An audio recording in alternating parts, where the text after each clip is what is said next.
ada waktu-waktu yang diharamkan untuk melaksanakan ibadah sholat. Salah satunya waktu yang diharamkan untuk melaksanakan ibadah sholat adalah selesai salat subuh dan selesai salat asar. Baik, kita lanjutkan pertanyaan selanjutnya dari Bapak Aziz Maliki. Assalamualaikum warahmatullahi wabarakatuh. Waalaikumsalam warahmatullahi wabarakatuh.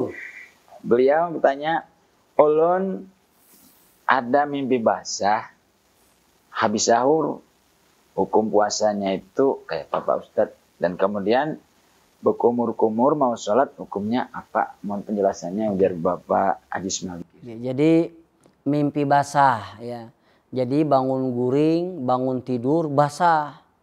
Ternyata istrinya yang nyiram gitu, nggak bangun-bangun. Iya, ini bukan, saya paham artinya mimpi basah ini mungkin mohon maaf mimpi melakukan hubungan suami istri atau mimpi ketemu Sinchan gitu. Setelah dia bangun ternyata basah gitu loh setelah sahur. Sesudah imsak ataupun belum imsak, bagaimana puasanya? Puasanya tetap sah dan lanjutkan saja puasanya. Jangankan sahur, tidur siang mimpi basah, keluar air mani, maka lanjutkan saja puasanya dan tidak membatalkan puasa. Kenapa? Karena tidak ada unsur kesengajaan. Jadi menurut Imam Syafi'i yang batal itu dan membatalkan puasa kalau ada unsur kesengajaan. Mohon maaf, dipegang-pegang, digesek-gesek, disentuhkan ke tiang listrik misalnya, lalu keluar air maninya basah, maka ini batal. Tapi kalau tidak ada unsur kesengajaan, itu tidak jadi masalah seperti itu.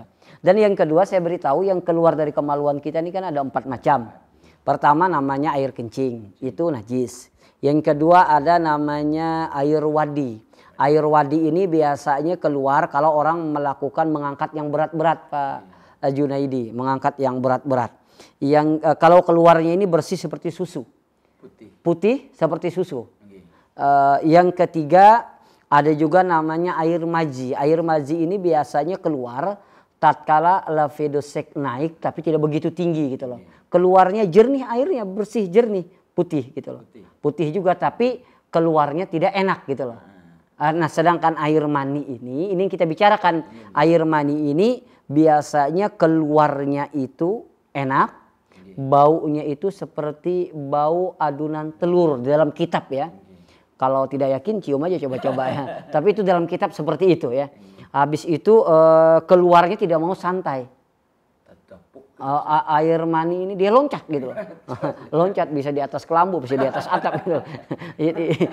Itu ciri air. Ini saya serius ngomongnya. Karena ini hukum agar paham gitu loh.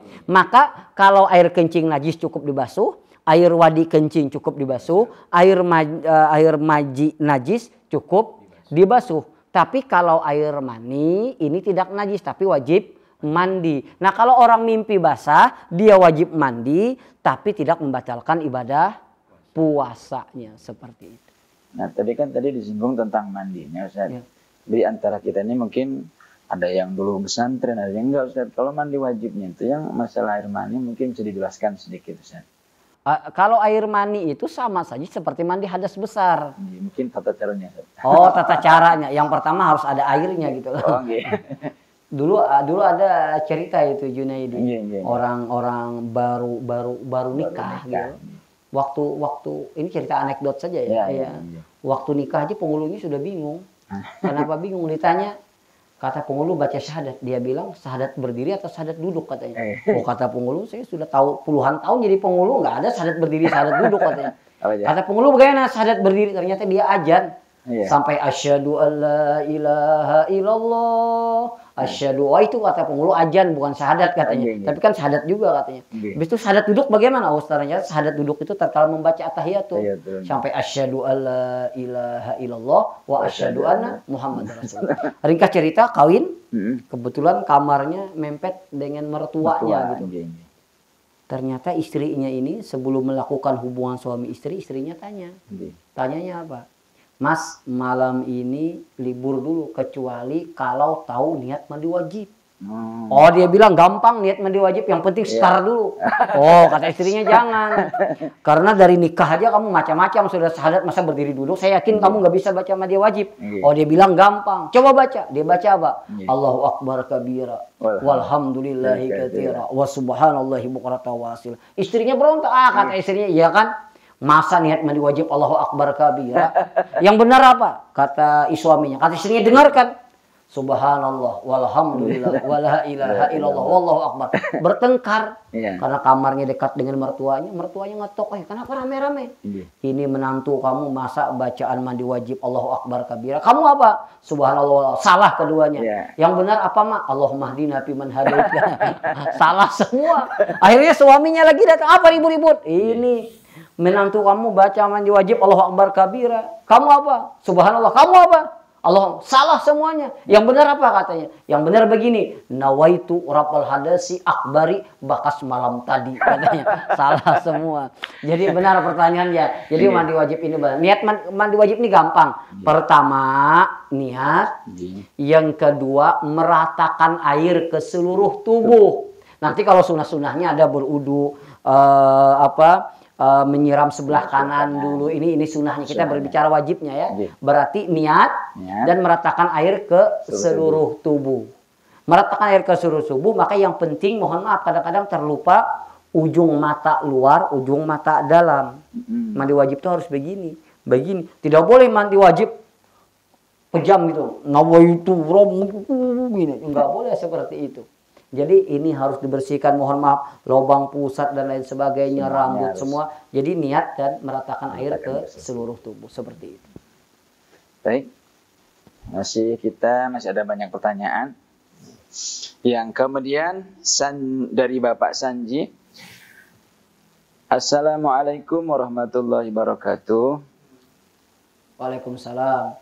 Kalau kita mau sholat terus ada bulu kucing di pakaian atau tempat sajadah kita, apakah sah sholat kita?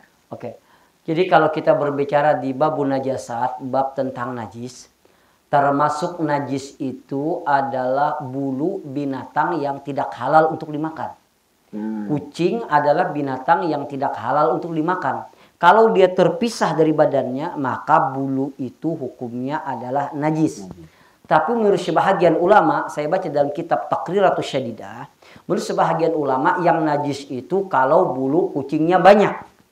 Kalau dia sedikit tidak dimaafkan. Najis tapi najis yang yu'fa, najis yang dimaafkan. Bagaimana mengetahui takaran najis banyak atau sedikitnya? Maka kembali kepada usul fiqh, al-adatu muhkamatun, adat itu dijadikan hukum. Kalau orang bilang banyak berarti dia banyak, kalau dia sedikit maka sedikit. Maka bulu kucing kalau terpisah dari kucingnya, kalau dia banyak maka najis yang tidak dimaafkan seperti itu. Baik, selanjutnya dari Bapak Mirhan. Pak Ustadz, sholat sesudah sholat wajib yang 5 waktu, seperti misalnya ada pertanyaan dari jamaah Darul Ulum Jalan Karau Bontok. Langgar, Jalan Karau Bontok itu tempat saya bermain itu. Oh iya, Ustaz. Iya. Nah, katanya ba'da sholat sunnah, ba'da subuh itu haram. Dan ba'da asar itu juga kada boleh juga. Mohon jawabannya aja, Ustaz. Oh gitu. Jadi memang di dalam bab fikih itu namanya ada al-awqatil lati tahrumu fiha shalah. Ada waktu-waktu yang diharamkan untuk melaksanakan ibadah salat.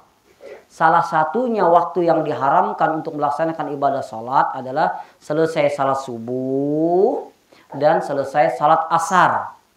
Kecuali boleh dilaksanakan selesai salat subuh kalau sudah terbit matahari atau belum terbit matahari tapi ada sababun mutaqaddimun namanya, sebab yang terdahulu. Contoh, saya habis selesai salat subuh, setelah saya salam, lalu saya batal, lalu saya keluar masjid, saya berwudu, lalu saya masuk masjid lagi, apakah boleh saya sembahyang atahiyatul masjid? Boleh. Boleh. Kenapa? Ada sababun mutaqaddimun namanya, sebab yang terdahulu. Jadi saya masuk masjid dulu baru sembahyang atahiyatul masjid. Atau waktu kita tawaf, selesai kita tawaf, habis selesai salat subuh, belum lagi tertimbul matahari, apakah boleh kita langsung salat sunat tawaf boleh karena ada sebab. Namanya sababun mutaqaddimun. Yang haram ini kalau tanpa sebab. Habis sembahyang subuh langsung melaksanakan salat sunat subuh atau salat sunat mutlak gitu loh.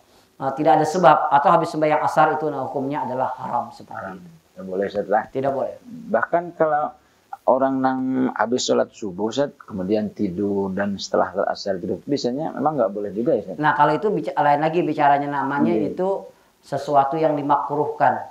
Termasuk makruh adalah tidur selesai salat subuh.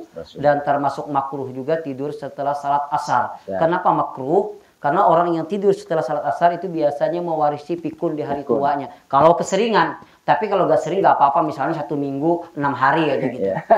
Itu juga sering ya. Oke, demikian ya.